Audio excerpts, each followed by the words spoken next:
అప్పట్లో సినిమాల్లో మేకప్ కొద్దిగా ఓవర్ మేకప్ లాగా అనిపించేది, ఎందుకని? కొంచెం ఎక్కువ ఉండేది. అదే బ్లాక్ అండ్ వైట్కి కొంచెం ఎక్కువ ఉండేది.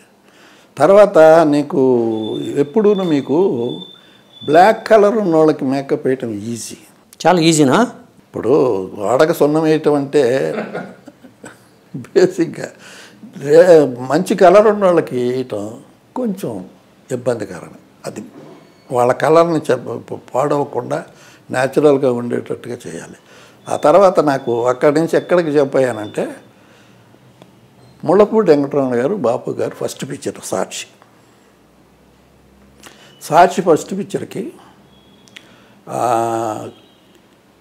బిఎన్ రెడ్డి గారి దగ్గర కుమార్ గారు అని మేకప్ మ్యాన్ ఉన్నాడు, ఆయన చేస్తున్నాడు, ఆయన అవుట్డోర్ తీసుకెళ్తే బాగుంటుంది అని చెప్పి అక్కడికి వచ్చి బిఎన్ రెడ్డి గారిని అడిగారు.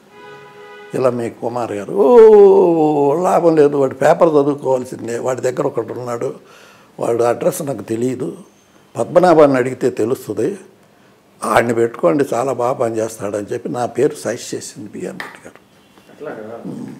అలా సజెస్ట్ చేసినప్పుడు నా దగ్గరికి పద్మనాభం గారి దగ్గరికి వచ్చి, పద్మనాభం గారి ఇంటికి నాకు దగ్గర డిస్టెన్స్, దగ్గరకు వచ్చి ఎక్కడ అతను మాధవరావు అంటే పలానా చోట అంటే, నేను కబురు చేస్తాను మీ ఆఫీస్కి వస్తాడు వెళ్ళండి అన్నాను. నా కబురు వచ్చింది, పద్మనాభం గారి కబురు చేస్తే నేనేం చెప్పానంటే, ఏమండి ఇది బాగుండదు, వాళ్ళు వచ్చి నన్ను తీసుకెళ్ళి నన్ను పిలవటం నాకు ఒక ఆ రెస్పెక్ట్ వేరు, ఈ రెస్పెక్ట్ వేరు అంటే సరేనన్నారు. వాళ్ళకి చెబితే వాళ్ళు వచ్చి తీసుకెళ్ళారు, మాట్లాడారు. మా టెక్నీషియను కెమెరామెను పెద్ద టెక్నీషియను ఆయన సెల్వరాజు గారు, నాగేశ్వరరావు గారికి వీళ్ళందరికీ చేస్తుంటాడు, ఆయన వద్దంటే మిమ్మల్ని పంపించేస్తాను అనుకంటే ఓకే నాకేం బాధ లేదని చెప్పాను. అక్కడి నుంచి అవుట్డోర్ షూటింగ్కి నా అసిస్టెంట్లు తీసుకెళ్ళేటప్పటికి మా గురువు గారి దగ్గరకి 12 పుస్తకాలు వచ్చాయి. ఎక్కడి నుంచి? హాలీవుడ్ నుంచి, బుక్లెట్ అని ఇంత ఉంటాయి. అవి తీసుకొచ్చి చూపెట్టి, మాధవ ఇది నాయన ఇది నాయన ఇది నాయన అని చెప్పాడు. ఆయన చాలా గొప్ప మేకప్ టిప్స్ ఉంటాయా బుక్స్లో? బుక్స్లో మేకప్ కలర్ ఇలా మారింది, ఫిల్మ్ ఇలా చేంజ్ అయింది, ఈ ఫిల్మ్ చేంజ్ అయిన దానికి ఇలా మేకప్ ఈ కలర్స్ వేయాలి అని చెప్పి. అప్పుడు ఏంటంటే అంతకుముందు ఏంటంటే ఇదంతా కట్ చేయటం అనేది, దవడలు ఎక్కువ ఉన్న వాళ్ళకి కట్ చేయటం, తప్ప నోస్ ఉన్న వాళ్ళకి స్ట్రైట్ చేయటం, ఇవన్నీ రంగులు ఉండేవి. ఈ రంగులు కూడా అప్పుడు మేకప్ మ్యాన్లు మిక్స్ చేసేవాళ్ళు కాదు, పూసేసేవాళ్ళు. అంటే బ్లాక్ అండ్ వైట్లో ఏం తెలిసేది కాదు, అందంగా కనిపించేవాళ్ళు. దాంట్లో ఈ చేంజ్ వచ్చిన తర్వాత నేను అక్కడికి వెళ్ళిన తర్వాత నేను ఒక ఐడియా చేశాను, న్యాచురల్.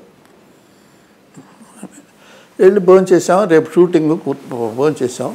వెళ్ళిన తర్వాత నేను రమణ గారి దగ్గరికి వెళ్ళి, సార్ మీరేదో చెప్తా అన్నారు కదండి కెమెరామెన్ గురించి, ఆయన పరిచయం చేస్తా అన్నారు, చేయలేదు, నీ పక్కన కూర్చుని భోంచేశాడు కదయ్యా ఆయనే సెల్వరాజు గారు, ఇది మేనేజర్ నుంచి పంపించాడు. పంపిస్తే నేను వెళ్ళి నమస్కారం అండి అన్నాను, కూర్చున్నాను. ఏంటి నేను మేకప్ చీఫ్ని పనిచేయడానికి వచ్చాను. ఎక్కడెక్కడ చేశారు ఏంటి అని, ఈ పలానా సినిమాలు చేశాను. ఓకే రేపు చూద్దాం. లేదండి మీతో చిన్న విషయం మాట్లాడాలి. ఏంటి? మీరు ఇంతకుముందు చూసిన మేకప్లు నేను వేయనండి. అదేంటి? Entirely difference. మీకు లైట్ అండ్ షేడ్స్ ఉంటాయండి, కనపడవు, న్యాచురల్గా ఉంటుంది నా మేకప్. ఓహో. ఇలాంటి ఇంట్రెస్టింగ్ వీడియోస్ కోసం తప్పకుండా మా ఛానల్ని సబ్స్క్రైబ్ చేయండి.